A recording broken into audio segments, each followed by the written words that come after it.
祝您知各位同仁，天恩師德，人是悲呢，我哋又大家繼續學習《道德經》。咁我哋好難得啊，大家時常都抽空翻嚟一齊學習，咁啊應該對我哋呢係好有幫助。咁但係呢，收到嘅嘢呢，要自己先知自己受益有幾多啦。咁我哋為咗學習呢，就不停咁樣去研究。咁但係最緊要呢，要覺得喺平時受用啊。咁我哋已經呢，不經不覺呢，將第一章、第二章、第三章講過啦。大家有冇嘢要提出嚟研究下？有啲咩心得提出嚟分享下？有冇呢？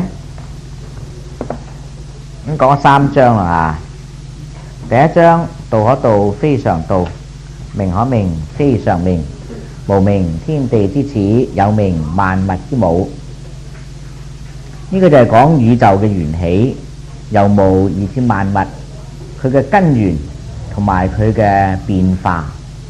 萬物都係從無極虛空之中呢變化而嚟，萬物都係呢個老母佛體性，呢個宇宙嘅本體嘅一部分。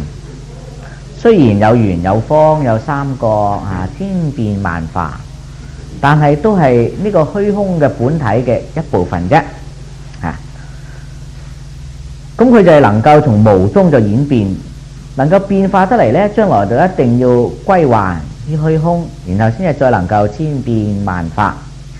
咁將呢個道啊，宇宙嘅生命啊，講咗俾我哋聽，由無而有，而千變萬化，到最後有歸於無。咁呢一個循環不息嘅生化嘅秩序呢，就係一個有生命嘅實體。整個宇宙就係一個大嘅生命實體。我哋萬物，我哋每個人呢，只不過係呢一個宇宙生命體裏面嘅一部分啫，一部分。咁我哋必須要了解到呢個嘅本末落到嚟，我哋個人，人都係萬物之一。咁但係人嘅本喺邊呢？個根源喺邊呢？同呢個道呢就要認識啦，就係潛在於我哋內在嘅靈光，一點嘅虛靈係冇噶，一動呢就成為我哋嘅思想感情，一靜呢又消失得無影無蹤，一動呢我哋嘅思維千變萬化。呢個萬變嘅思維就等於好似宇宙間嘅萬物一樣，都係我哋活動嘅時候嘅一部分。咁呢個只係一部分啫，唔係佢嗰個本體，佢終歸要壞，終歸要消失咁我哋能夠了解呢個宇宙同埋人嗰種嘅變化，嗰種嘅根源呢，咁佢就開始進入第2章啦。既然一切嘅現象同埋萬物都係變化而嚟，暫有還無，所以萬萬不能呢係執着，更加不能將佢呢係唔明佢嘅變化循環對待而墨守成規，以致呢係單方向嘅運動呢窮追猛打，以致到有風使盡理，令到萬物轉為於窮盡。咁呢一點我哋大家學過動物圖解呢，有咗太極無極嘅基礎呢，生河圖死樂書，我哋就更加容易掌握。因為滿招損，謙受益，就係因為呢，我哋呢盆水呢，就千祈唔好倒到滿，你斟杯茶都係斟到滿就漏瀉噶啦，7成8成好啦。時常都保持佢呢係7成8成最好。一朵花都係開咗花之後呢，你一定要知道佢呢一定會謝嘅，成日都係花冧呢就最靚嘅。呢個係持盈保態。你要向上衝呢，就先踎低；你要聽日活動呢，就先瞓覺。你想好攰，攰到唔識喐呢，你喐啦。呢個係循環對待嘅。喺宇宙間嘅事物永遠都係咁樣。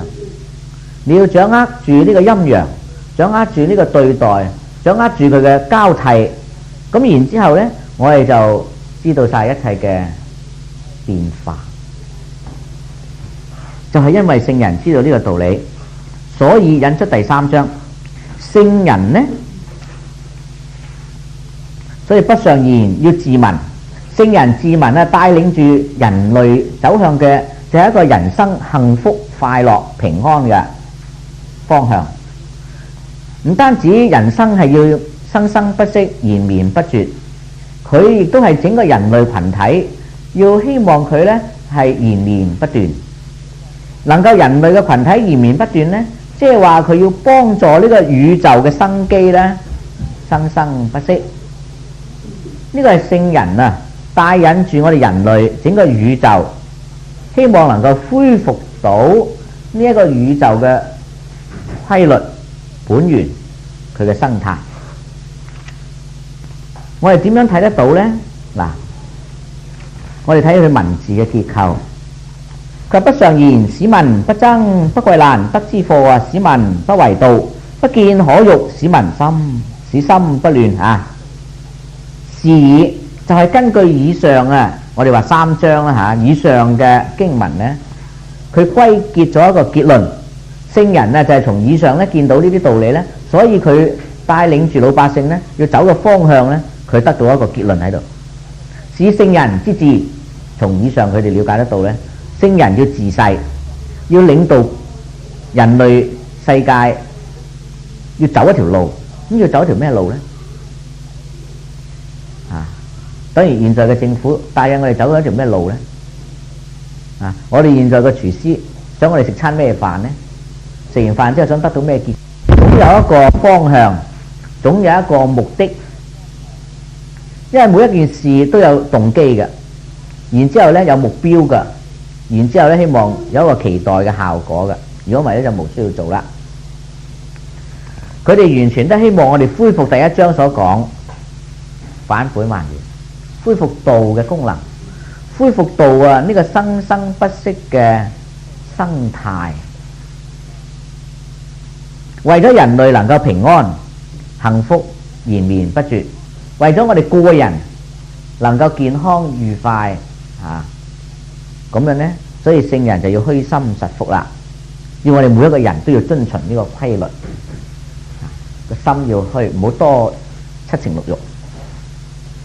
呢個虛包括咗我哋平常解嘅好謙虛，個心唔空虛，真理唔可以入。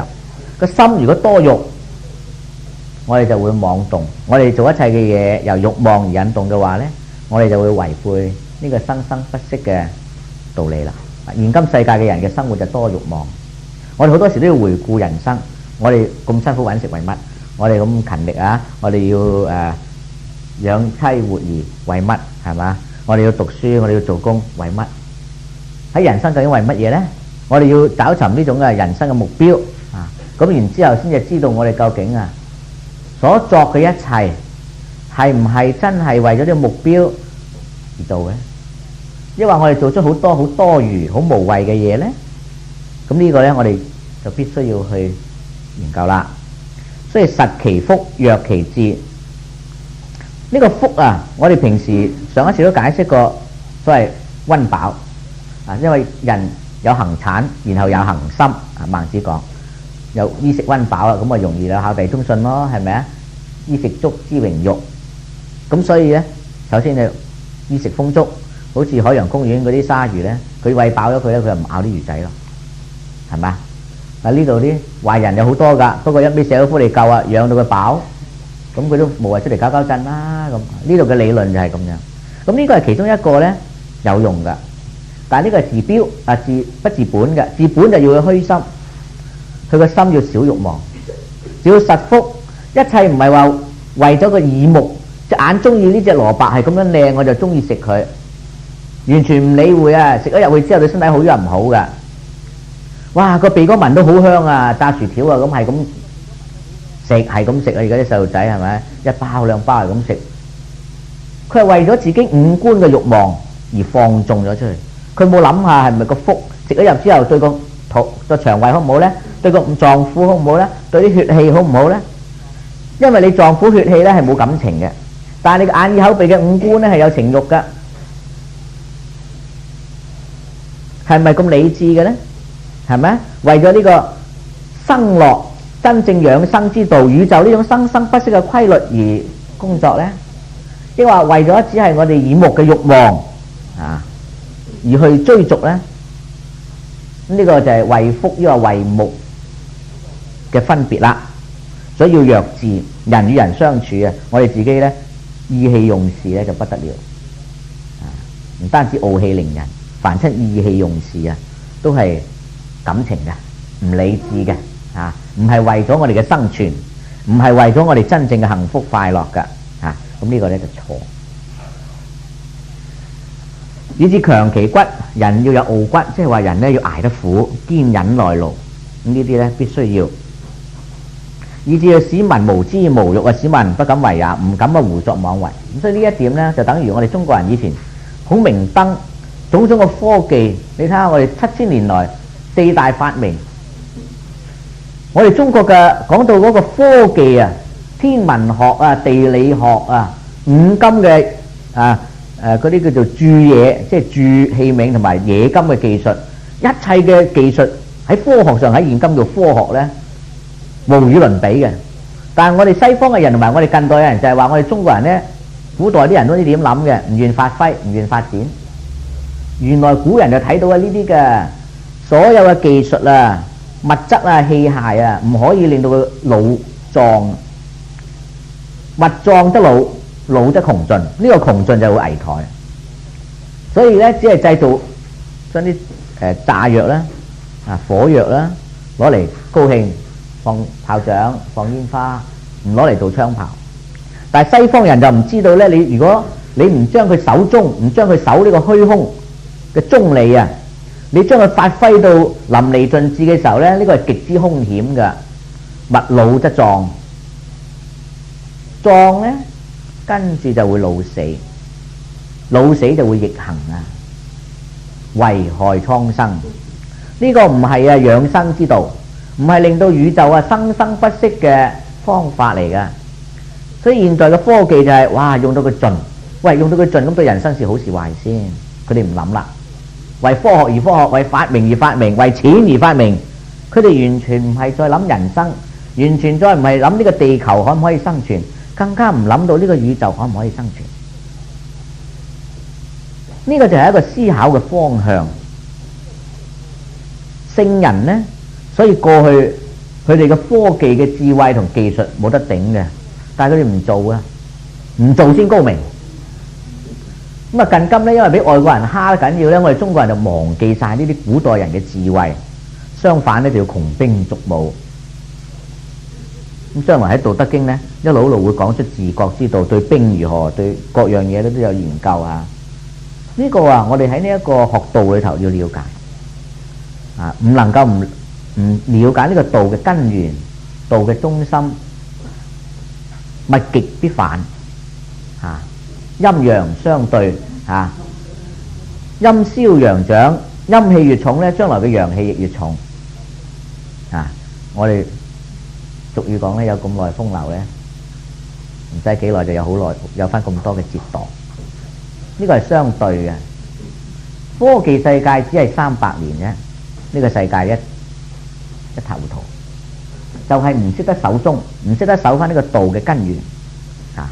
咁啊，我哋喺呢3章裏頭，我哋睇得到聖人完全係為咗呢個生生不息嘅宇宙嘅生命，同埋人類嘅全體人類嘅幸福，要延綿不絕，要人能夠真正達到養生之道，我哋可以啊幸福愉快咁樣去生活。其餘嗰啲咧唔係聖人要做嘅。發明多啲嘢，聖人唔需要去做。發明多極嘢，人都係咁生活，要氧氣，要食嘢，係咪？要瞓覺。我哋冇科技係咁樣生活，唔使話追翻300年前。我哋而家喺世界有啲國家窮到不得了，睇睇阿富汗，佢靠咩為生啊？咩醫院啊？你講邊度揾醫院啊？揾咩啊？你哋嘅生活係點嘅？你睇印度，你現在已經可以美國呢2億人係大概係唔係3%啦？你當佢4%嘅人口啦，全世界佢用咗全世界嘅25%嘅資源，所以好多人中意嚟美國㗎嚇，最多嘢佢用。有啲地方你睇下幾多人口，你睇佢而家點樣生活嘅？我哋即係而家咁有陣時即係睇翻啲電視啊，即係宣明會影嗰啲話要去鼓勵人哋救嗰啲人嗰啲，哇！係一家人。我個仔都係啊，去睇學校安排佢睇嗰啲貧民，即係嗰啲國家呢啲難民營嗰啲咧，一家人啊，你唔理你幾多人啊，總之咧一日咧係分幾塊麵包，一桶水，你沖好你飲好你嘅事啦。而家世界好多地方窮嘅一樣係咁生活，咁又係咁生活。我哋所生活需要嘅條件都係咁樣。咁樣我哋點樣能夠將現代嘅文明同古代嘅文明結合，係真正為咗人類嘅幸福而去工作呢？呢個就係一個前提嚟嘅。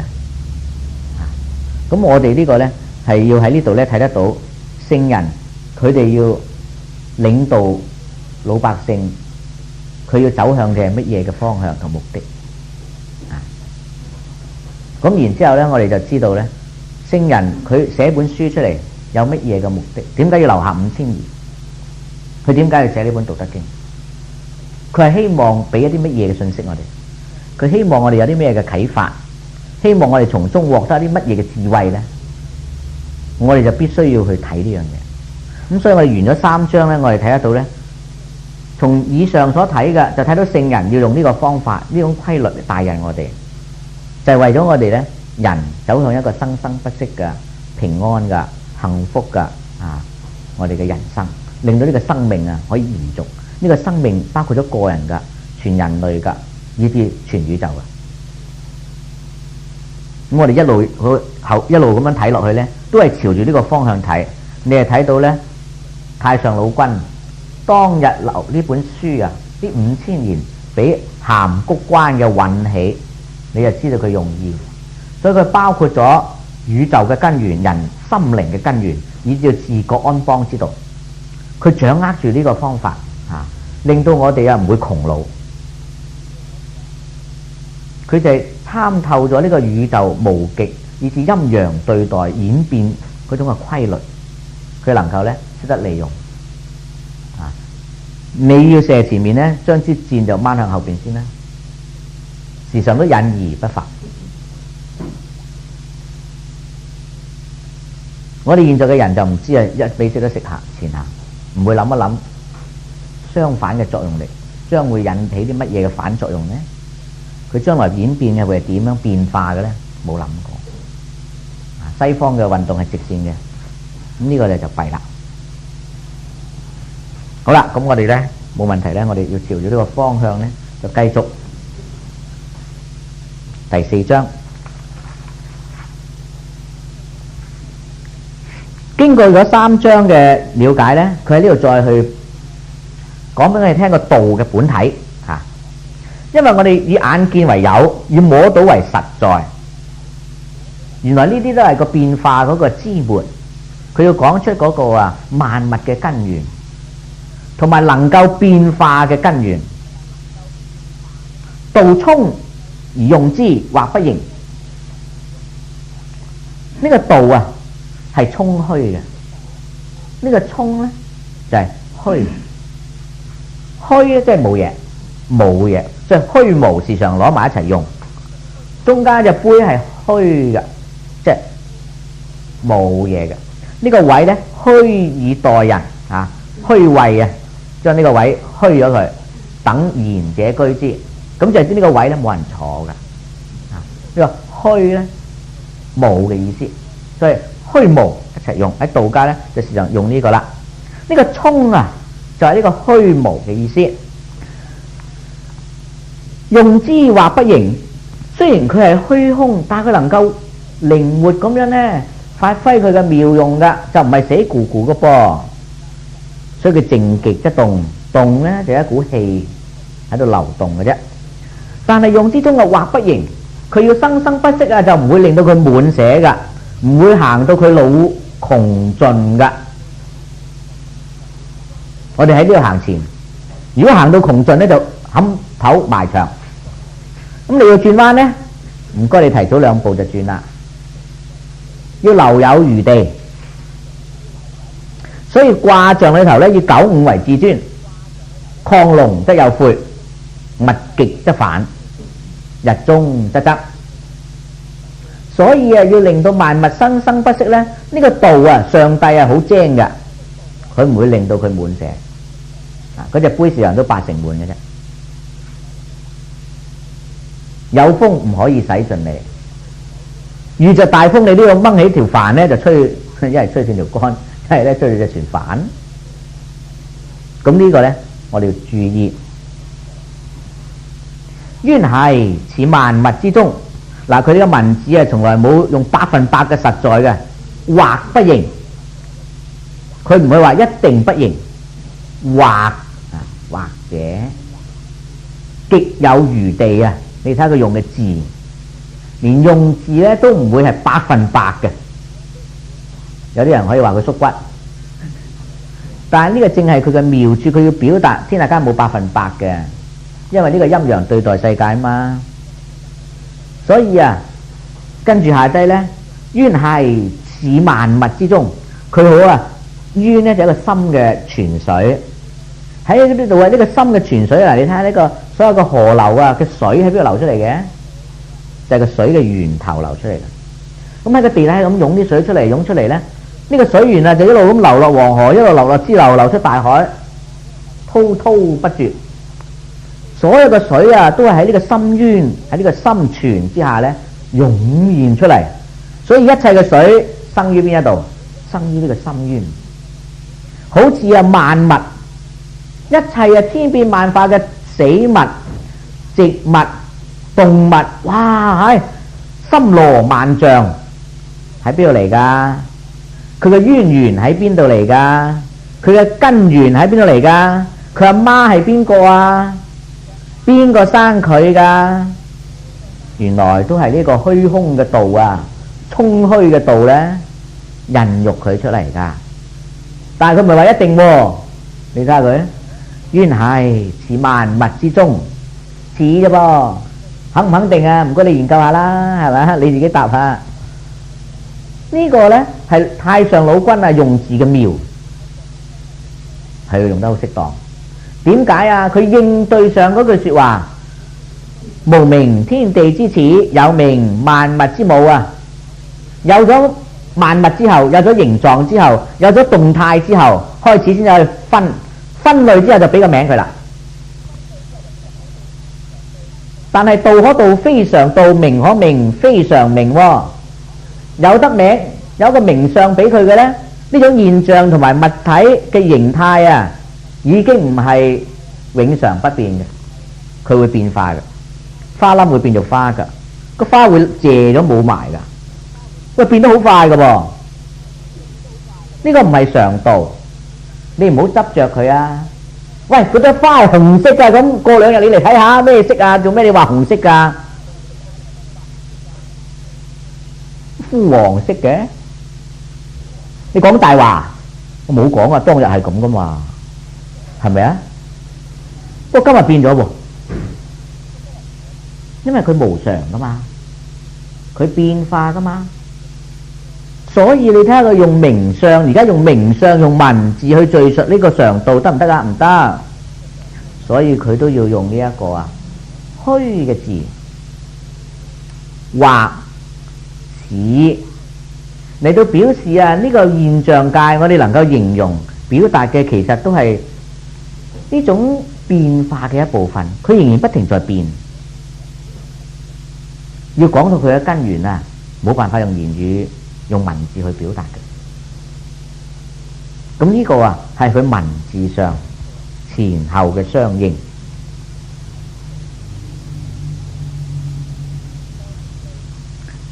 錯其銳，解其分，和其光，同其塵。暫兮似若泉，不知誰之子，象帝之先。原來呢個道雖然係虛無，佢用起上嚟從來唔會令到佢窮盡，而且佢就係萬物嘅根源。佢係萬物嘅根源，但係佢又會將呢個萬物變化而歸於虛無。咁然之後咧生生不息，所以春夏秋冬寒來暑往嗰啲禾稻，你抌粒種子落去佢係成長，成長完之後咧你收割之後咧就一定要將佢毀滅，毀滅之後嗰塊田又歸於虛空，然之後咧你要整理佢，下一次你又要撒種，無而有，有而無，不停咁樣咧生生不息，年年復一年係咁種，所以啲細路仔成日問：琴日食飯點解今日食飯？我係要咁食先至長命噶噃，如果食一次又唔使食，咁都唔長命。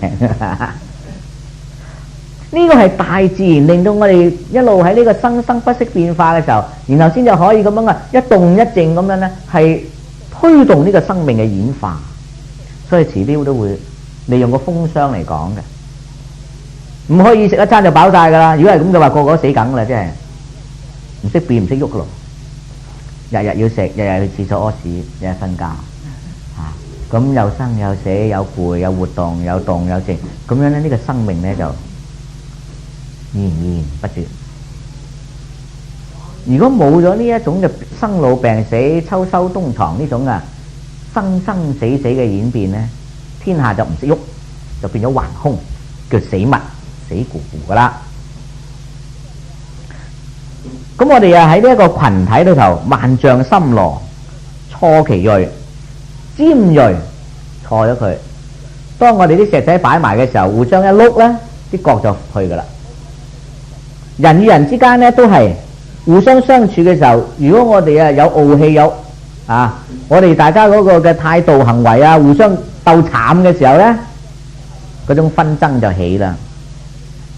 所以要錯其銳，一切尖嘅棱角，我哋個掛角都要去解其紛，紛紛擾擾所謂好似呢個嗰啲繩咁樣千絲萬縷，有陣時你都唔知點樣去分開佢，都冇秩序嘅，糾纏埋一嚿嚿咁樣，咁呢個又係唔應該。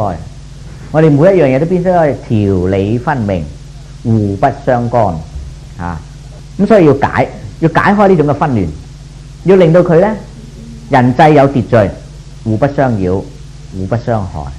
好似啲交通咁，啲馬路雖然好多條，唔該你呢，一係架空天橋，一係有紅綠燈，一係呢你four-way stop， 你自己互相識得禮讓，大家都要行自己嘅火位，大家互相有自己嘅路行，但係去到交叉點呢，大家要懂得交接之道，禮讓秩序令到大家唔會撞埋一堆死亡。咁要將嗰種嘅紛亂人際嘅紛亂，萬物之間嘅紛亂要將佢條理井然咁樣理來。所以喺人類社會嚟講咧，呢種叫倫理。所以有君臣，有父子，有兄弟，有朋友，呢啲就係人際嘅秩序，必須要令到尊卑有高有低，有老有少，冚唪唥嘅秩序咧，令到佢解除咗一種嘅紛紛擾擾。現今呢個世界就係好紛亂嘅，冇秩序嘅野草叢生，咁將來咧就弊啦。和其光，同其塵，我哋同樣都係日月之照，萬物都係接受呢個日月嘅照臨。和其光，我哋同埋呢個日光照臨。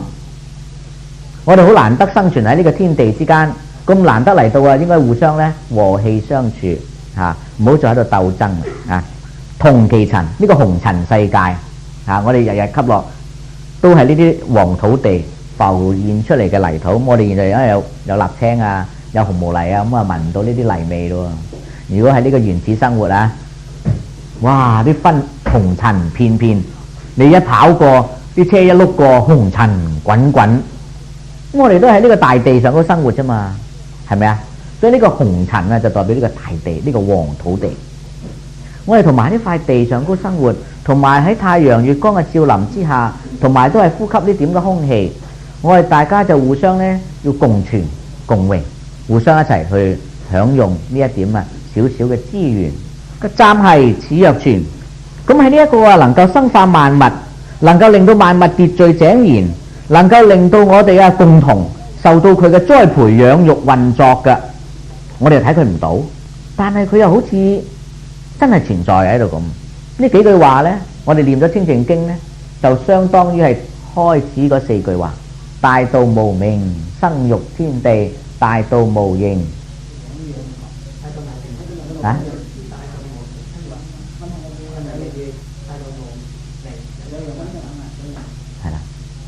一樣係講呢個道嘅本體功能啊，喺度推動住。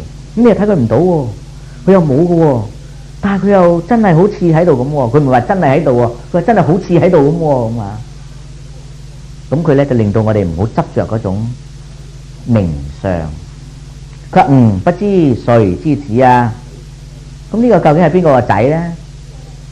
象帝之先，就係喺現象世界之前已經存在啦，啊，就係呢個講嘅誰之子，邊個個仔咧？咦，係邊個生呢樣嘢出嚟嘅咧？佢就係有形有象萬物之前已經存在啦。佢就將呢個道究竟有冇嘢孕育佢出嚟㗎？咁我哋現在就話佢自在永在，冇嘢生佢嘅。咁佢唔講，佢只係問。不知誰之子，邊個生佢出嚟嘅咧？咁又唔知喎。但係佢又係萬物之前已經存在，佢係孕育萬物嘅喎。咁喺呢度啊，一正一反咧，就推動咗話俾我哋知咧，一切萬物從此而出。但係佢從何而來，不可而知。咁啊，講咗呢個道，佢嗰種嘅無形無相無聲無臭，生化萬物啊，能夠啊有秩序有條理咁樣咧運作宇宙星辰。啊！生育萬物嗰種嘅功能，佢能夠生育萬物，能夠可以長養萬物，能夠運行宇宙，就係因為佢係空虛不實，就係因為佢不形，佢唔會去到盡嘅，啊！就係因為佢有秩序嘅，就係因為佢冇掛角嘅，互不傷害嘅，啊！佢就係因為能夠共存共榮，佢唔係只係自私有自己冇人嘅，有我存在就踢你走啦啊！我要升職就睇冧你啦咁。現在嘅人係咁嘅心理㗎，佢冇辦法同人哋可以共同生存喺呢個日光之下，呢個係一個大問題。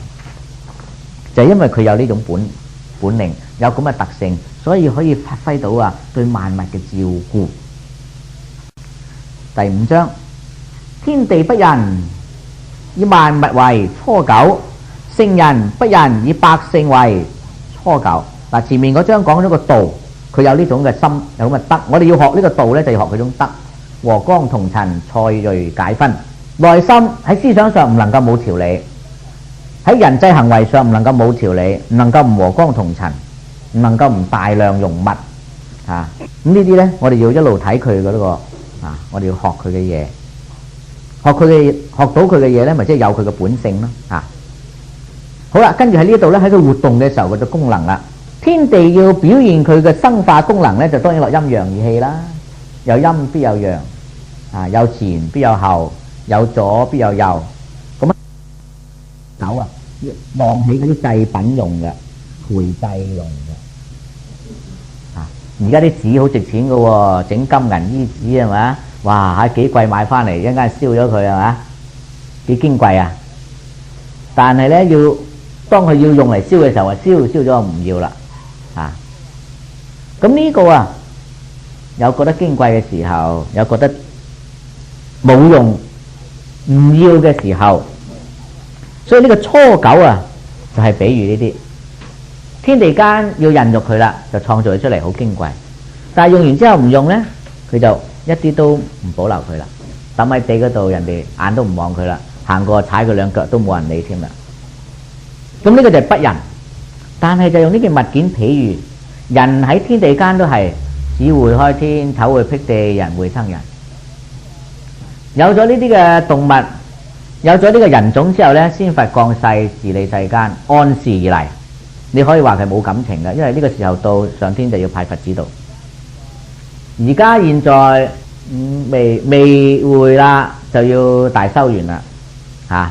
因為未來要天荒地老啦。按時而為，按住呢個時間嘅運程而去按章工作。啊，春天萬物就開花，一到秋天呢，萬物收殺。凍起上嚟呢，你冇衫着你都要死噶啦，冇得傾。你唔着衫着你死，所以喺中庸講，災者培之，傾者覆之。人需要水飲先生噶，但係啲水唔喺我哋個嘴邊噶喎，又唔會滴落我哋個嘴噶喎。水已經出現咗喺地底喺河流啦，你要你去攞咯，攞唔到咁點啊？會餓死噶，咁你唔攞你咪死咯。佢唔會覺得我哋好矜貴噶噃。但係佢已經提供咗生存嘅條件俾我哋啦，你攞咯。一棵樹都係你唔去吸啲水入去咩？攞死咯。佢唔會割開條根，灌啲水入塊葉嗰度，等佢光合作用噶噃。等於我哋人同台食飯，各自修行，飯啊擺開咗啦，你食唔食咁啊任你咯。你可以唔食噶嘛，食咗你可以唔吞噶嘛，吞得一半可以啃死都得噶嘛。啊，邊個可以代替得我哋啫？咁呢啲啊就要各人自為啦。所以天地不仁，以萬物為芻狗啊！佢正係大仁之處，佢做咗出嚟咪好仁愛咯。現在唔要一把掃咗佢咯。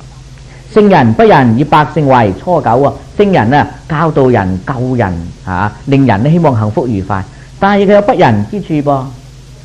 等於我哋修道一樣有考嘅噃。你唔識修道咩？仙佛菩薩保護你、加持你，等你咧順風順水、加智慧。到咁上一就要考嘅咯噃，入大野紅爐考到你七彩嘅噃。唔考唔成佛啦，點知你修到點啊？到時叫天不應，叫地不聞嘅喎，考到嚟。你唔好以為你有誠心，你越誠心越考。到時你問仙佛冇人應你，冇前輩應你，個個就考你，冇得傾嘅。到秋天就落雪噶啦，冬天就落雪噶啦，你捱得過你就生啦，捱唔過拜拜。呢個就係天地與聖人嘅不仁，但係因為有仁與不仁呢，鼓動萬物，所以天地之間其有託藥。呢個託藥就風霜啊！大家有冇見過打鐵啊？打鐵以前呢，我哋喺上環住呢，上公園巷啊，最多啲打鐵鋪啊，一個個星棚咁樣喺度打鐵，哇！扯住啲吹風箱，擺塊鐵喺兩面燒，啲風扯得越行呢，啲火就越勁，啲火越勁呢，燒啲塊鐵呢就越紅，拎出嚟就揼遠啦，遠嘅時候趁遠嘅就揼佢，要佢咩樣就揼佢咩樣。咁呢個就係風箱，呢個風箱呢就係託藥。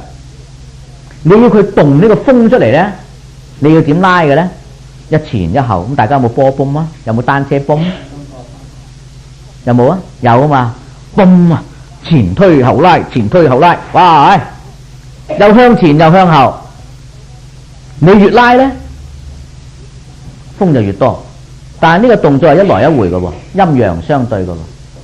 你可唔可以淨係推前呢？推天腳底都冇風出，一定要向前向後拉，風嚟啦，係咪啊？短都唔怕，短都有風出，長又有風出，但係一定要來回拉動。你越拉，風就越生。你要拉動得到啊，中間一定要係空嘅，因為係實噶，一定要空嘅。你要將推前嘅動作，首先你要停落嚟，跟住要調轉頭，唔該你翻轉頭，咁你就做咗工作啦。嗱，呢個係大學問嚟嘅噃。你睇老虎要撲前，佢係點嘅？哇，成個身坐後，係咪？你想要拉支箭射嘅時候，你點啊？拉向後面。啲槍要開嘅時候，嗰個攀雞咧就要呢個陰陽對待嘅世界，原來幾千年一樣。聖人睇得通。要令到呢個宇宙生生不息，一定要陰陽對待，來回替代咁樣前進，唔可以係直線運動，因為向前行唔通嘅呢樣嘢，物極必反。現在叫做經濟周期，喂 cycle 嚟嘅喎，上完就跌，跌完就上喎，係咁樣先至可以前進喎。你唔可以哇股市啊1700啊17000啊，哇點啊？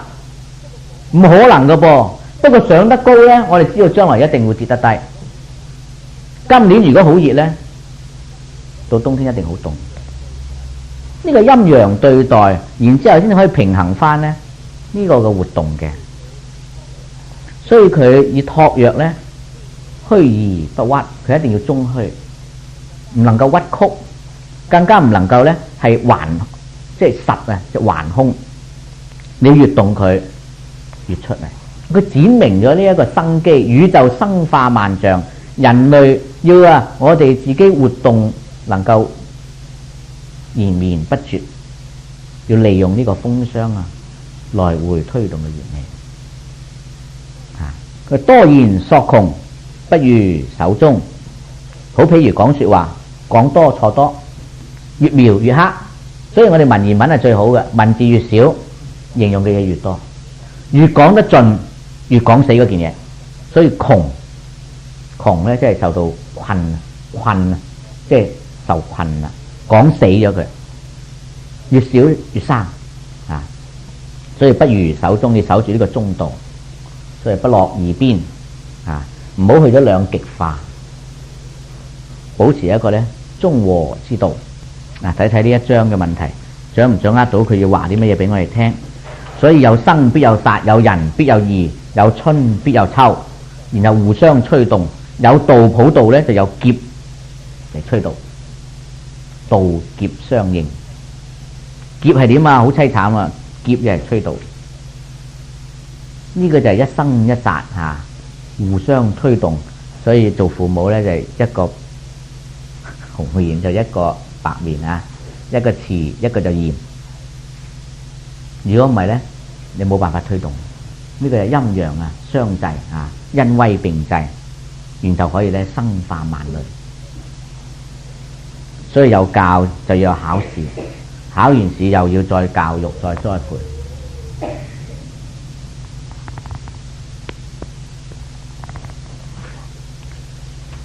我哋睇完佢用一個事物嚟比喻咧，你要睇到中間佢要表達嗰種嘅真理啊。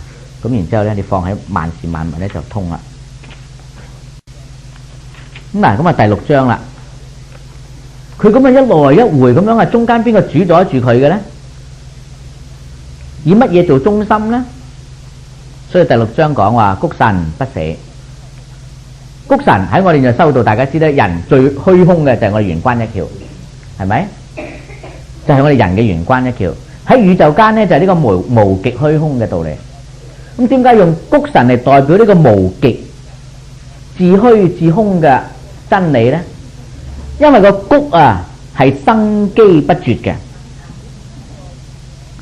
你試睇一個原野，一塊大地，山頂冇嘢生嘅，山脊冇嘢生嘅，因為啲風吹到佢冧噶啦。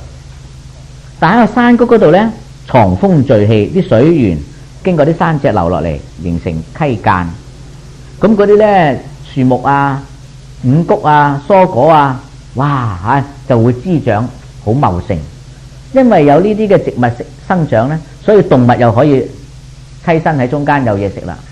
所以逢親山谷嘅地方咧，啲谷地啊，嗱唔係盆地噃，係谷，有山有地有平原，咁嘅地方咧就有水源、有植物、有動物，咁佢嘅充滿住生機，嗰啲地方就旺地嚟噶啦，地氣就靈氣啦啊！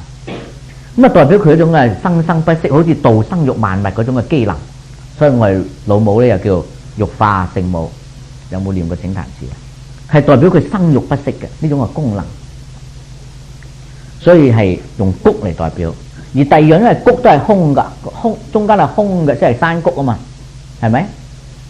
而山谷咧，所以好靈嘅，山谷有回聲，叫上去咧，佢就回應翻嚟啊，虛而有靈。咁呢個能夠生生不息啊，中間有一個主宰，呢個就係神。呢個能夠終虛不死嘅主宰者啊，是為元品，就主宰住你咧陰陽對待嘅功能變化噶。咁我哋稱佢做元品，就係話佢生生不息啊，無可估計嘅生命力，即係等於好似品咧係一個雌性嘅馬，好似佢能夠咧生兒育女生馬仔咁樣生生不息。咁啊等於我哋現在咧稱老母一樣嘅意思。係表示喺呢個宇宙嘅最原始嘅生命力。元品之門是為天地根，天地嘅根本，啲枝葉由邊度生出嚟㗎？由根。天地由邊度生出嚟㗎？由谷神生出嚟。谷神佢永遠唔會死嘅，長生不老，佢能夠生天生地，因為佢自虛，所以自靈。綿綿若存啊，用之不勤。綿綿即係不斷啊，佢咧個運作咧係永遠不息，所以天行以健啊。但係咧佢又唔係好快嘅，唔係好勤力嘅，不勤，唔係好衝動啊，動作唔係好快，但係佢孜孜不倦啊，好似細水長流一樣。佢又唔係好似暴風雨咁嚟得咁急咁烈，但係佢好似細水長流、和風細雨咁樣。只有和風細雨可以令到萬物成長。所以你睇下啲海洋好，我哋嘅農田好，大風大雨咧，水上高冇船可以行得噶啦，係咪啊？連啲田野都唔可以耕種起嚟嘅，一定要和風細雨，萬里無波。咁然之後咧，水上可以運作，地上可以耕種，所以用之不勤。你睇落好似好唔勤力，而家啲人係勤力過度，好似我香港啲人啊，由朝做到晚，所以個個面都青。你淨係咁樣嗰個負擔壓力已經唔得。即係呢度即係本地嘅人就懶過頭，香港嘅人係勤力過頭。講勤力咋，唔好講人生目標啊！人啊，始終都係上天生我哋做幾多，應該有個即係標準，有個尺度，即係究竟我哋體能如何啊咁。即係做得多頭係唔掂嘅，啊，冇咁搏命嘅。咁搏命一定係一種慾望嘅驅使。咩慾望啊？種種慾望都係唔對嘅啦，係咪？咁我哋咧就要研究，所以佢用之不勤，唔衝動，唔勇猛，啊，就係因為佢冇野心。但係佢又孜孜不倦，從來唔歇息嘅，啊，好似係龜咁慢慢慢，但係佢從來唔歇息。好似太陽咁東升西墜，但係佢從來唔歇息。你睇唔到佢嘅運作，咁呢個咧就係表示呢個道，佢活動嘅痕跡，你好似都跟尋唔到嘅，但係佢不停喺度做緊嘢，不停喺度做緊嘢。咁呢個咧就係講能夠令到啊嗰個風箱前後拉動啊，越動越出，呢個陰陽消長啊，令到萬物啊生生不息，中間就有呢個谷神喺度咧鼓動住，令到呢個生命力咧綿綿不絕。睇睇有冇問題？佢係利用啲事物比喻咗啊宇宙間呢個道嘅本體同埋佢個運用，以至佢運用嘅方法。咁我哋下一次咧先至講第7章啦啊！咁嗱呢啲咧你睇咗咧，你翻去思考下佢啊，思考下佢，睇下佢講嘅嘢，佢想表達嘅嘢啊，呢種宇宙嘅規律放喺人生，喺佢第一個點出嚟就係我哋嘅靈同埋個心啊，點樣去用呢個心？咁我哋咧下一次咧再繼續啊，第7章啊，好啦，唔完滿嘅地方咧請各位原諒啦。大恩師、重點師，各位同仁，天恩師德，前人慈悲，大恩師慈悲咧，我哋大家又繼續學習啊。嗱，今日咧大寒喎嚇，所以先嗰幾日好凍。咁今晚如果有糯米飯啊，可以食啲糯米飯啊。今日又係初8喎，過埋今日咧就開始暖啦。下個氣節咧就係立春，2月4號，所以出年係盲年，所以今年係雙春兼閏月。咁啊天氣開始咧回暖啦啊！咁啊一路咁樣慢慢喺地底咧，嗰啲陽氣就慢慢升上嚟啦。咁啊一路升上嚟咧，升到驚蟄1個月後，1個月後就驚蟄。咁樣咧個陽氣就上到地面，咁暖到上地面咧，動物開始咧唔冬眠啦，走翻出嚟啦啊！咁啊大家咧就注意下呢個自然嘅現象啊！咁所以先2日有幾個朋友佢話想斷食，我話唔好斷啦，過埋呢輪先啦，咁鬼凍係嘛？大寒都嚟啦，斷乜鬼？過咗啦，咁啊天氣回暖翻些少，咪可以冇咁凍啊！咁我哋有陣時咧讀完書喺日常之中咧，咁慢慢注意下，咁你發覺到咧啊係好準嘅。咁所以你睇下喺過去嗰幾個月呢度嘅冬天嚟講咧，真係呢幾日係最凍噶啦，就因為就係大寒啊！咁啊，我今日聽啲朋友講，佢話 Burnaby 同埋 Vancouver 落雪添啊，琴晚啊，呢度就冇落過嚇。咁即係所以都聖誕又過埋啦，立春啦，咁我諗都差唔多完啦嚇。咁所以有陣時了解到嗰個氣嘅升降咧，你係睇到嗰個冷暖嘅情況啊。咁現在我哋大家一齊學習呢個《道德經》咧，老子亦都係將呢個大自然好容易觀察到嘅現象，攞嚟教我哋所以我哋學天，學天就學大自然，係嘛？大學之道啊嘛，大學之道就學大，其中一個我哋嘅解釋係咪？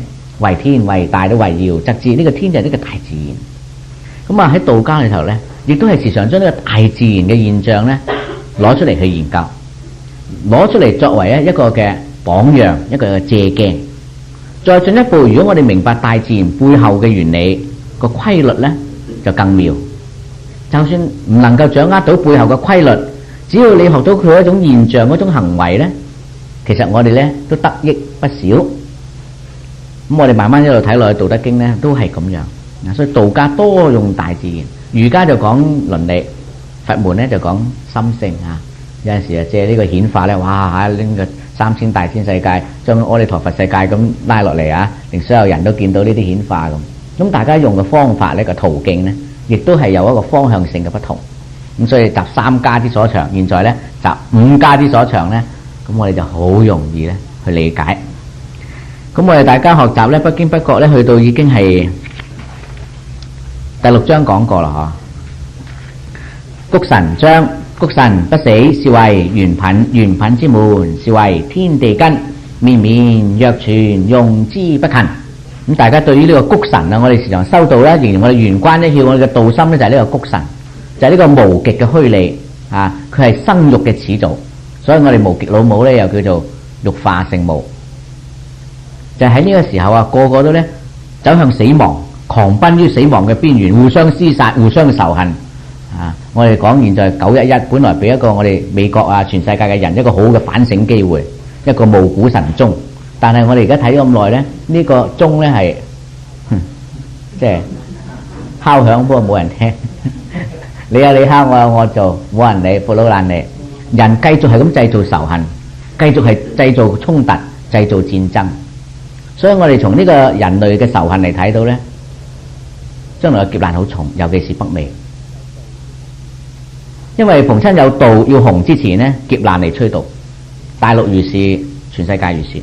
而家北美隨住移民潮嚟咗咧，已經播晒種啦，但係個道運仲未起，將來一定要紅，紅之前劫運到，所以將來個北美啊，尤其美國嘅災難咧，以我而家咁睇咧，將會係最重嘅。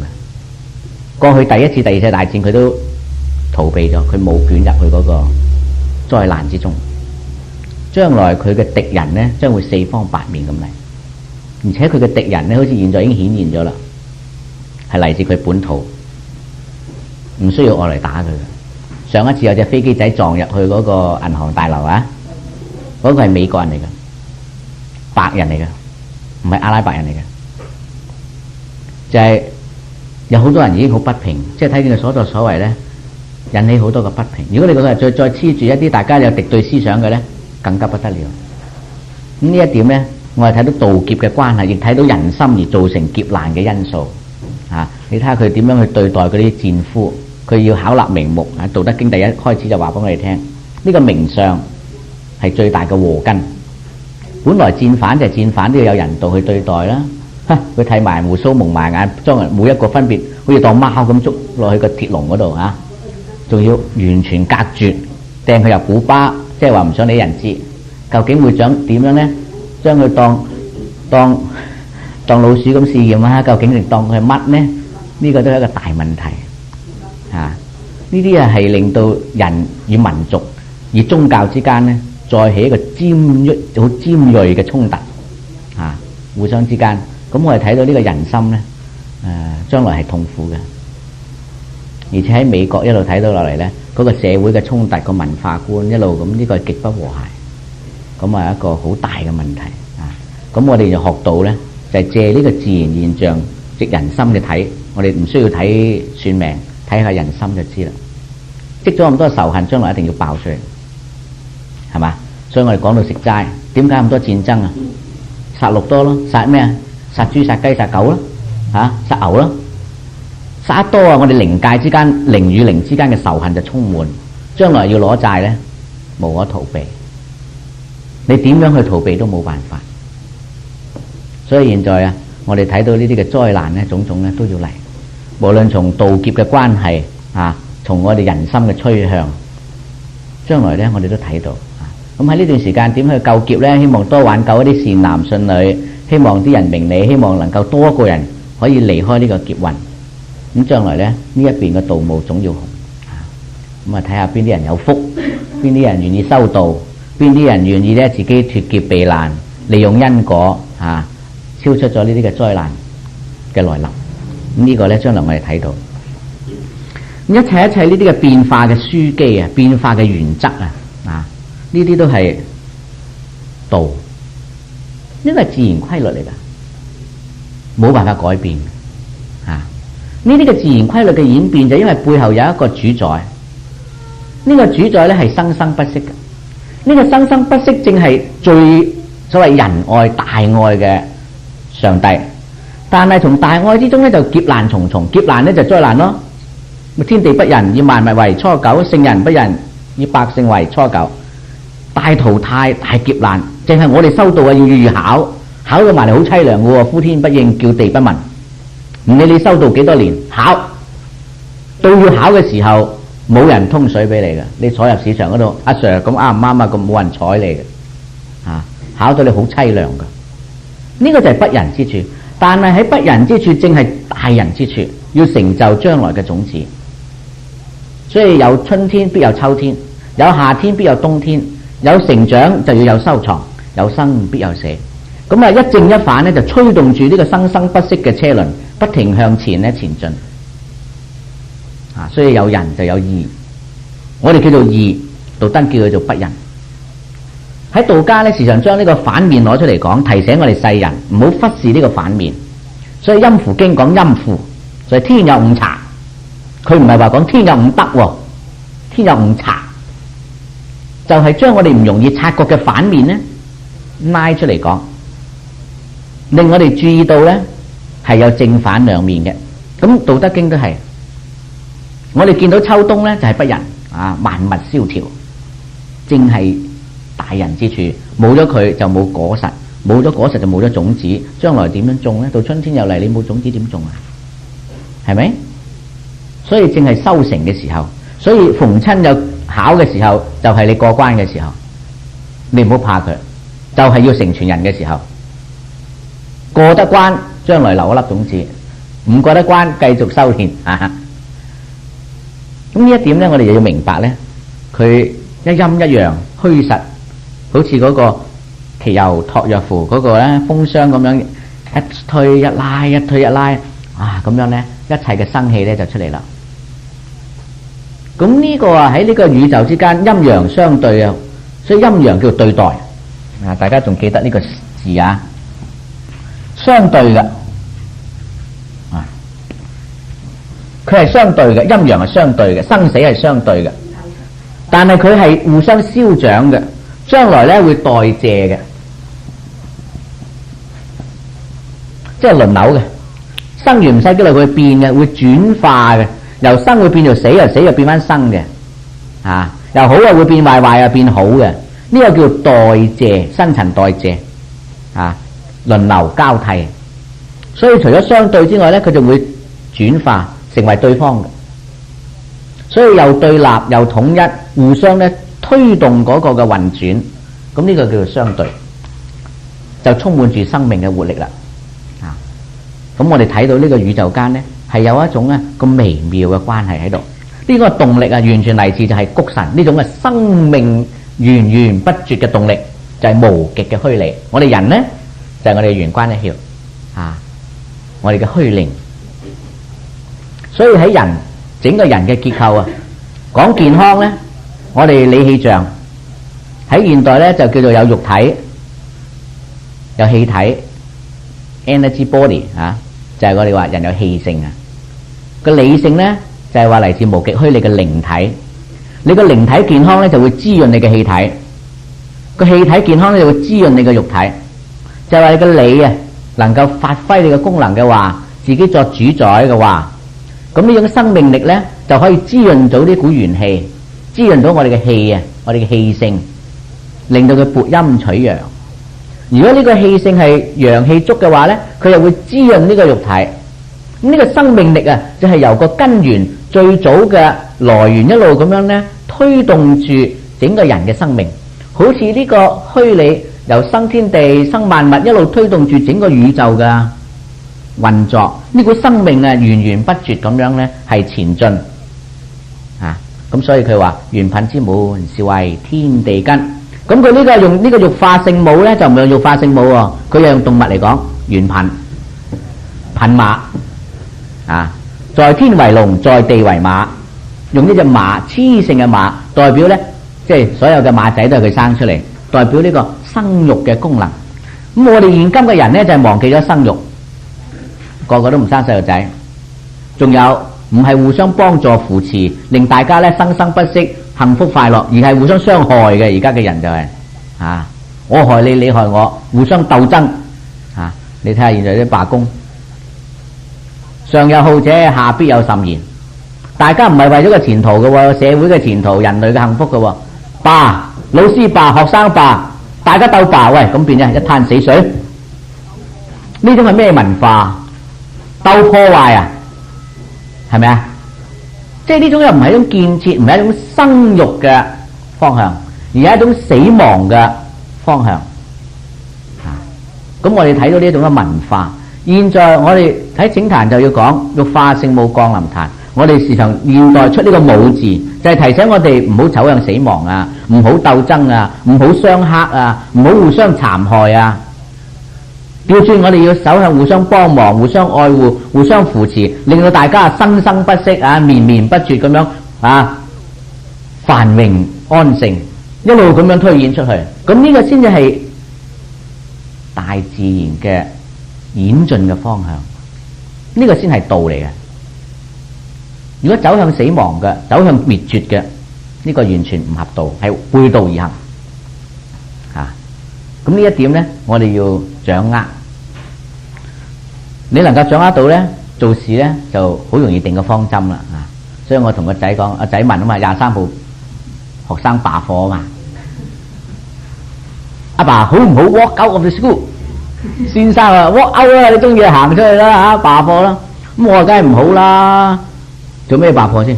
第一，學生就梗係着數定蝕底啊？少咗日上堂冇學少日嘢噃，咁啊蝕底咗啦。咁先生係蝕底定着數啊？梗係着數咗咯，係咪啊？我逗咗人工翻嚟坐喺度唔使教書，幾安樂啊！咁你為咩要抗議要示威啊？抗議先生罷課咯。咁你抗議要整個得益，咁做咩啊？第二，咁你就等到先生唔中意你，咁你又唔中意先生，先生唔中意你，咁第二點上堂啊？點上堂先？冇得做噶嘛！你又唔中意先生，先生又唔中意你，你又抗議我又抗議你，哇！咁翻去仲使學嘢嘅，都百害而無一利。但係呢種文化就由先生、學生一路咁傳落嚟，呢個將會成為一個咩社會啊？究竟大家真係喺度求生啊，抑或求死咧？即係要放眼睇呢個前途。我哋呢個國加拿大嘅命運係走向一個點樣嘅命運？究竟呢班細路栽培出嚟係為咗創業啊，為咗帶嚟全人類，唔好話全人類啊，全加拿大走向繁榮生機啊，因為走向一個滅絕嘅境界。我哋好容易考慮到呢啲問題嘅，只要定一個方向，你求生定求死。所以河圖洛書好明顯標兩個字：河圖生，洛書死。人類整個人生嘅文化就建築喺生死之間，整部易經就係吉凶之間，除此之外冇嘢可求啦，係咪啊？呢個係最明白不過噶。但係現在嘅人呢，標奇立異，所追求嘅嘢都唔知係乜啊！咁我哋今日講開就發明電燈、發明洗衣機，咁我哋譬如咁講啊，現在咁多科技文明，是好是壞呢？講到洗衣機發明咗有咩好處啊？咁就係咯，慳咗時間，係咪啊？咁但係你話慳咗時間咩？咁你而家嘅時間生活係忙碌啊，抑或係50年前嘅生活嘅人忙碌咧？你有冇比較噶？譬如我哋成日咁樣諗埋啲無謂嘢嘅喎，發明咗洗衣機啦，應該我哋就輕鬆咗啦，嘣抌落去洗乾淨，唔使洗，係嘛？以前咧又要擦又要掃，我哋都要擦啦。再以前咧要走喺條河嗰度，喺個河邊嗰度係咁打係咁拍，表面睇係時間多咗，咁但係實際現在我哋生活嘅人係忙碌咗，因為時間多咗。你哋有冇對比過啊？我哋嘅時間係少咗噶噃，比以前係忙咗噶噃，冇以前人咁悠閒噶噃。你有冇留意啊？洗衣機都唔多覺啊，電腦你最犀利啊！啲人最初話買個電腦做嘢啦，咁啊慳好多時間啦咁。好啦，最初我而家最近有個朋友話200幾蚊就有副舊電腦，不如睇下啦，200幾而家都話報紙度有得買，一買200幾原來係最基本嘅，再買埋呢樣買嗰樣1000，你想嗰個整靚啲2000，哇，唔係咁容易落樓喎原來。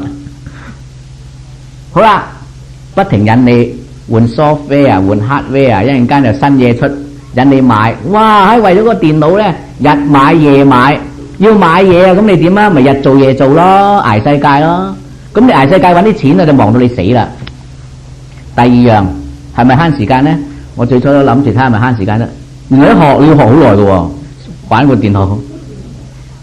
第二你一坐埋個電腦前面2個鐘，好似眨眼做唔到咩出嚟嘅喎。哇！大佬，我花咁多時間，我自己做埋盤數都唔使咁多時間啦。係咪真係慳到咧？呢個係一個大疑問。我哋啲洗衣機都係以前冇咁多衫換噶，而家因為洗衣機換多啲衫，一日換2套，洗多咗。你要買洗衣機，一陣間啊換洗衣機，一陣間買鹼粉，一陣間買嗰啲衫。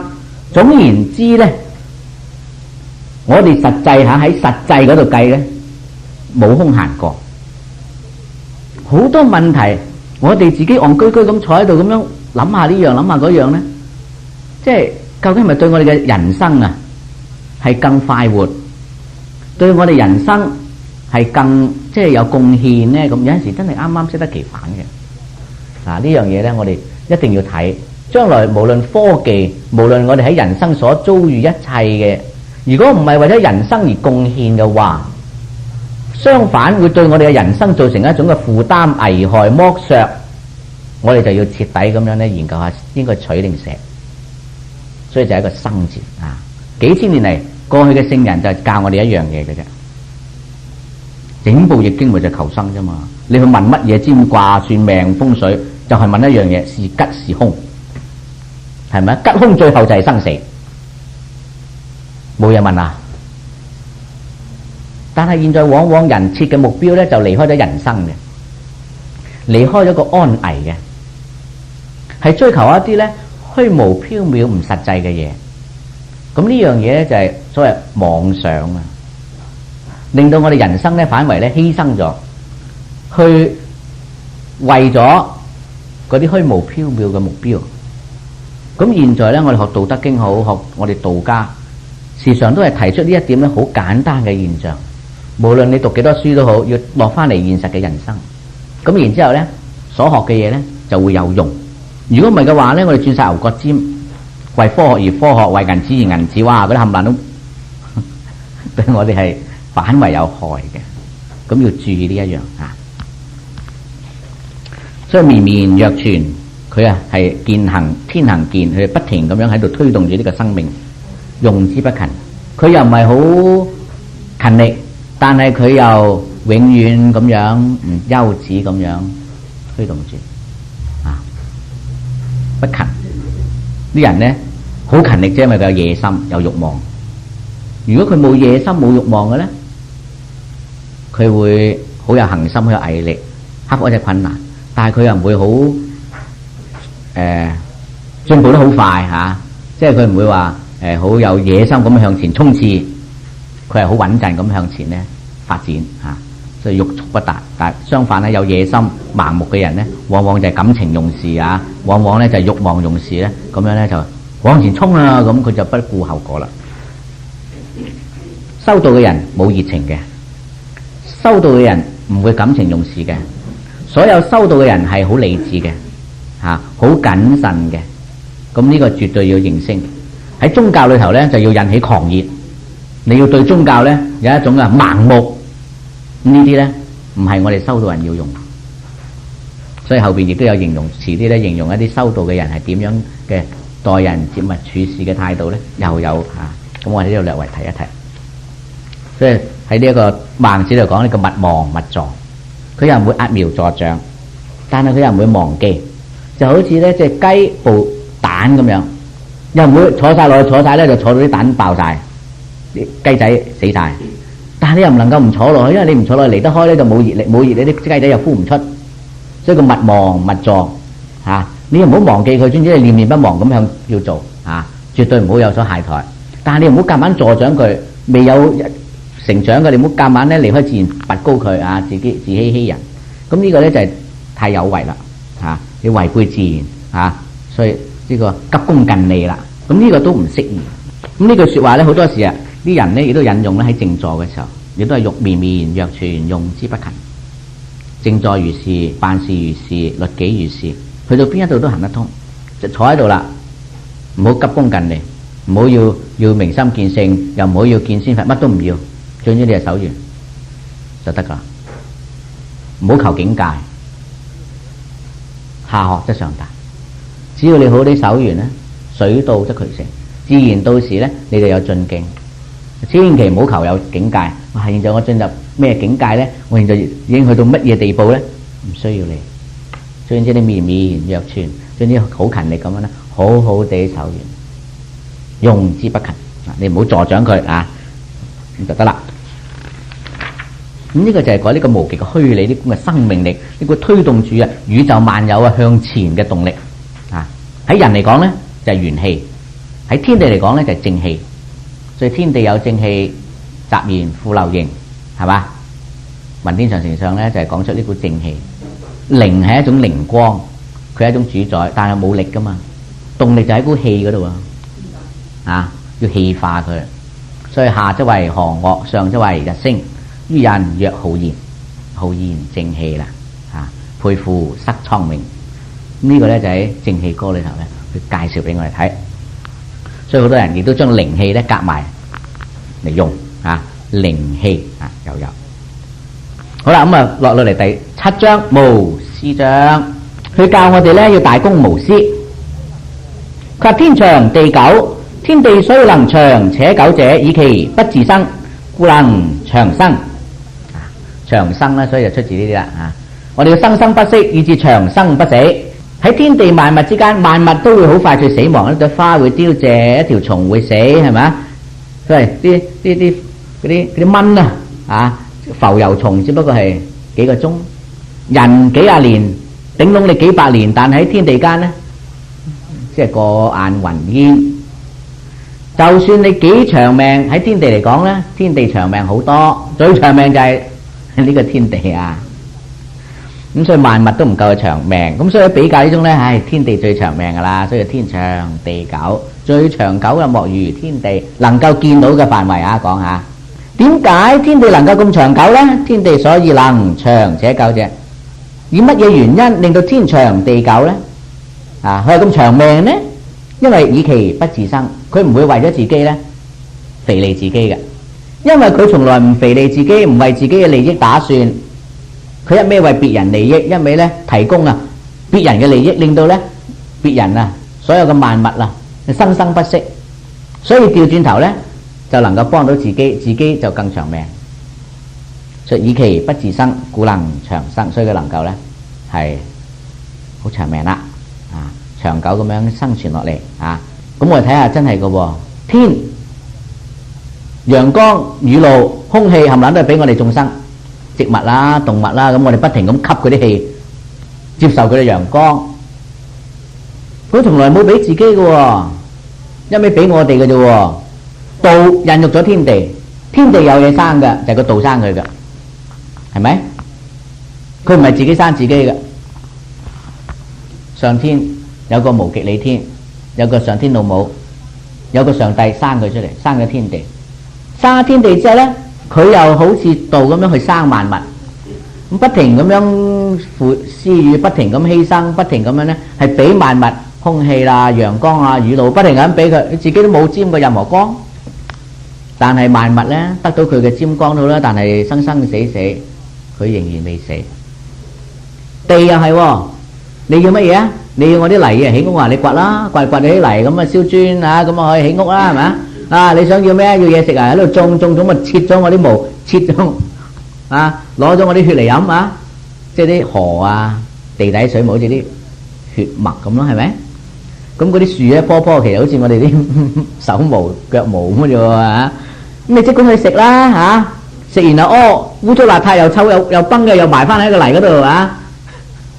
咁佢又冇意見，咁又養活咗萬物啊，植物動物一路咁成長，咁啊真係天地無私，所以天無私福，地無私載，就算壞人好人，佢完全都照顧，佢從來唔拒絕嘅。我喺度啦，你任匹啦嚇，夾萬喺度啦，你中意就攞啦嚇，飯就開咗啦，你中意就扒啦食啦嚇。咁佢係咁慷慨，咁照顧嘅。咁呢啲咧係表示佢有無私，佢唔照顧自己，只係照顧別人。但係相反喎，別人都死晒啦，萬物都謝晒啦，佢仍然咧生勾勾喺度。咁我哋所以就要學天地嘅無私啊，所以要布施，以犧牲啊，以養育萬物咧作為自己嘅功能，去模仿呢個天地生育萬物嘅功能。所以人有一個功能，呢個功能係乜嘢啊？就係愛。就係仁愛。喺易經裏頭，所以孔夫子喺呢個繫詞裏頭講天地之大德就係一個生字，生萬物。天地有一個德，一個功能，最大嘅德，最大嘅功能就係令到萬物欣欣向榮，生生不息。咁人呢，人最大嘅寶貝就係個地位，咁啊唔係做聖人嘅地位喎，唔係做天子嘅地位噃，係做人嘅地位。人啊嘛，上天俾我哋做人，俾咗呢個地位我哋啦，俾個身份我哋啦。我哋最寶貴就係呢個身份，就係人，唔一定要做天子，唔一定要做聖人，最緊要做個人。俾咗我哋做人啦，我哋要若何以守衛啊？點樣可以保守住呢個上天俾咗我哋既有嘅地位呢？係咩字啊？就係一個人，愛朋友、愛動物、愛死物。呢個仁愛啊，就係幫助佢，令到佢幸福快樂，生生不息，係咪？咁所以我哋先係能夠成為人。人係點啊？參贊天地之化育，可以幫助天地喺生育萬物嘅不足，人可以幫助天地咧生化萬物，所以佢能夠參贊天地之化育啊。所以人最大嘅功能就係仁愛。呢個仁愛喺普通事嚟講就係做好人做好事，令到人與萬物生生不息，欣欣向榮。呢一種嘅功能啊，就係我哋嘅功能。去邊度學啊？學天地。因為能夠學呢個天地嘅生生不息呢，我哋都能夠生生不息啦。天長地久，咁人亦能長久。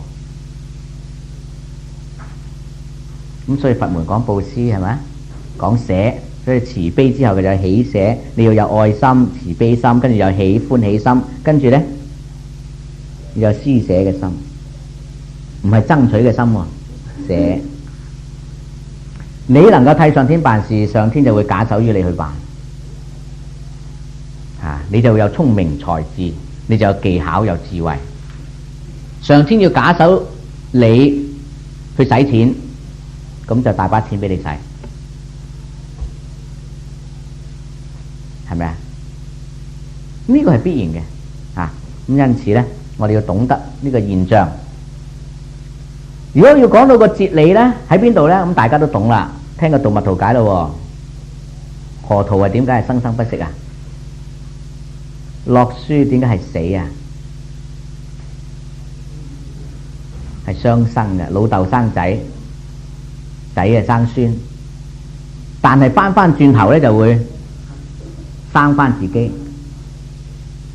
咁係永遠咁樣，老豆養仔，仔養老豆，老豆養仔，仔養老豆，咁互相幫忙，互相生生不息，係咪？如果調轉頭，相克嘅，到最後大家都黑翻轉頭，你唔好以為你黑到人喎，後邊仲有人嚟黑你㗎喎，係咪啊？你唔好以為所謂螳螂捕蟬，你捕咗隻蟬咩？喂，後邊隻雀啄住你㗎噃。咁到時係點啊？一齊死咯！就算你最叻，死剩你一個，咁點啊？活得幾耐啊？我哋話你最叻，你而家全世界俾你做晒無敵戰士，全部俾你打瓜晒，剩翻你一個，咁你活到幾時呢？又咁啊，好快玩完係咪？咁冇意思噶。所以相克之後一定係死亡，而且呢個係滅絕嘅。我哋絕對唔可以走呢條路，所以唔怕你即管去布施啦，越布施越有。咁當然呢個布施唔能夠愚蠢噶，好人波學都其弊也愚噃，係咪？中間亦都有好多學問要學，又唔能夠咧固執不通，都要學啊。是以聖人嗱，喺呢一度《道德經》講好多噶，好多一講咗一個現象，講咗個理論之後咧，跟住就是以聖人，因為聖人睇到呢種現象，睇到呢個天地值得效法嘅地方啊，所以咧聖人睇到啦，聖人就學佢啦。聖人後其身而身先，愛其身身存啊！佢唔係以自己嘅利益行先，係以眾生嘅利益行先啊！雖然佢唔將自己利益行先呢，但係到最後呢，佢自己係最豐收嘅。所以做領袖呢，就唔係要下下計較有幾多糧先，話我啲人工係咪最高嘅先？如果我啲人工唔係最高，我點使得你喐啊？你嘅價值咪高過我？即係而家嘅價值觀就係咁噶嘛。所以一味講人工就係，喂，我啲人工咁少，咪真係好睇低我？我邊有尊嚴啊？我邊做得嘢㗎？係咪啊？咁佢呢啲就所以唔對啦。呢個價值觀嗰度咧就好多問題。所以我哋做人咧，上天好巧妙安排。所以人細路仔要學習咧，就係接受人哋嘅愛護幫助。細路仔係咪要父母生出嚟嘅？冇父母生唔到出嚟。生咗之後咧，仲要父母養育、提攜、教導、保護，然後我哋先可以長大。嗱，呢個喺呢個時候冚唪唥都係接受人哋嘅愛，接受人哋嘅幫忙，接受人哋嘅關心，係咪？少一啲人嘅關心、愛護、幫忙咧，我哋死梗。嚟試下冇人養我哋啊，我咪死咯。病咗冇人理，咁咪又死咯。我哋由細路仔咧，先要學習接受人哋嘅愛、關心。接受到咧，你要知道原來人哋關心我哋，我哋要學感恩。所以細路仔一定要感謝父母養育之恩，多謝你生我出嚟，要識得感謝。如果唔識得感謝咧，佢唔知道人哋對佢好嘅，將來佢唔會關心人噶啦。連感謝都唔識嘅咧，就絕對唔會關心人。所以細路仔第一樣嘢咧，就知道係人哋幫佢，冇人哋嘅幫忙咧，佢死梗。佢要識得感謝幫過佢嘅人。好啦，第二啦，大個仔啦，咁啊會識得除咗話父母嘅關心愛護咧，佢係想拍拖咯，拍拖想結婚啦，想結婚咧即係揾一個對象，希望咧自己又能夠愛佢嘅，但係佢愛佢咧要對方愛翻佢嘅，係咪咁啊？咁先拍得埋嘅喎。喂，淨係我愛你，咁你都唔愛我嘅咁啊拍唔成拖噶啦。咁你中意我，我唔中意你啊，咁又係拉唔埋噶。咁即係情投意合，互相愛護，互相關心噶。好啦，結婚啦，有施予同埋有回報，一個交換噶啦。好啦，結咗婚咧，開始大個啦，仲未成熟噶噃，生埋仔就成熟啦，大人啦。結咗婚就大人，都未成熟，生埋仔咧就大人啦。點解啊？你生咗個仔出嚟，你喺佢身上攞到啲咩？由你嗰嚿肉生咗嚿出嚟啦。好啦，到你要養仔細路仔嘅時候咧，你想喺佢身上攞乜嘢？乜嘢攞唔到啊？你都會俾佢，係嘛？未供書教之前咧，就要米啊飯啊湯啊水啊咁辛辛苦苦去揾啦，揾埋俾佢食咯。佢唔舒服啊，唔該你關心下佢，愛護下佢啊。佢唔識嘢咧，唔該你教下佢，有啲耐性教下佢。冚唪唥都係付出嘅，唔應該計較有任何嘅收穫。到你養得大個仔咧，你就識得犧牲啦，識得愛人啦，係無條件嘅，成熟啦，可以做大人啦。如果唔懂得呢種犧牲，唔懂得呢種布施，唔懂得呢個無條件嘅奉獻咧，仲係細路仔，未成熟，未係大人，係咪咁啊？每個人嘅成長過程都必經嘅。上帝咧，其實唔使我哋返佛堂，唔使我哋返教堂嘅，已經活生生每一個人行嘅人生旅程上必經嘅道路裏面，俾我哋一個最好嘅課程。但係問題，我哋經過呢個課程合唔合格咧？即係話讀完大學都讀完紙片咁樣，好似即係所以個阿貝咧，呢個就個個人不同啦，係咪？呢個係最好嘅教育，係活生生嘅教育，俾我哋學識呢，就係學天地能夠長久，就因為佢能夠布施施予幫助別人啊，以別人嘅利益作為大前提。所以聖人就睇到啲嘢後其身而身先，佢冇照顧自己，冇一定要樣樣都爭自己出名啊，自己利益行先，但係到最後人人都愛戴佢，人人都推崇佢，唔使自己講嘅啊，後人就唔會忘記佢啦。愛其身而生存，能夠生存落嚟，唔會冇得食嘅，係嘛？即係現在啲老人家成日教啲細路仔，加拿大都係啦，做義工咯，人哋唔俾人工啊，搵唔到工啊，出去做義工咯，冇加拿大經驗啊，出去做義工咯。喂，你唔好錫力噃，唔好怕啊，做咗冇得食喎，你做下做下有工打噶啦，係咪啊？以前就最精嘛，精仔同一個笨仔，精仔嘅咧乜都唔做啊，識嘅都話唔識啊，咁啊四下膊啊咁係嘛？